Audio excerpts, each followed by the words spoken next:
আর যারা পেঁয়াজের দোকানে আশেপাশে এখানে ওখানে বসে আছেন, অযথা সময় নষ্ট করেছেন, টাইম গুলো ওয়েস্ট করছেন, তারাও সেদিন জান্নাত থেকে আমাদের অনেক দূরে থাকবে, ঠিক কিনা?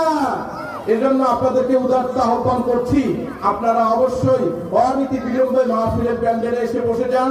কোরআন এবং হাদিস থেকে, আল্লাহ পাক রব্বুল আলামিনের কোরআন থেকে, রাসূলের হাদিস থেকে বয়ান শুনে আমাদের নিজের জীবনে আমরা বাস্তবায়ন করব। আল্লাহ আমাদের তৌফিক দিক, বলেন আমিন। আমি শেষ করে দিচ্ছি একটা গজলে, আমরা শুনতে শুনতে সবাই ইনশাআল্লাহ শেষ করে দেব।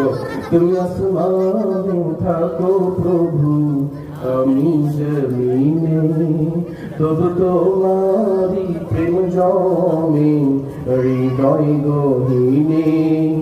আমি তোমারি গোলাম গো, অন্য কারো না।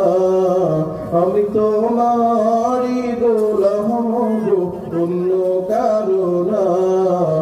আলিহিমুল গায়ব তুমি মালিক রব্বানা, আলিহিমুল গায়ব তুমি মালিক রব্বানা। সবাই পড়েন আল্লাহু আল্লাহু আল্লাহু আল্লাহু আল্লাহু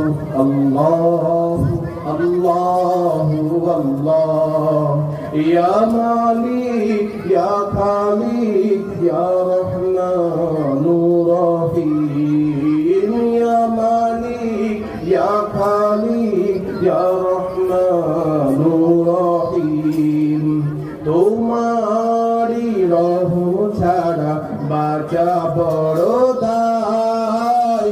প্রতিদিনে প্রতিক্ষণে জড়িয়ে রাখো আমায়। আজানের সময় হয়ে গিয়েছে, আমরা আজানের পরে কন্টিনিউ করবো।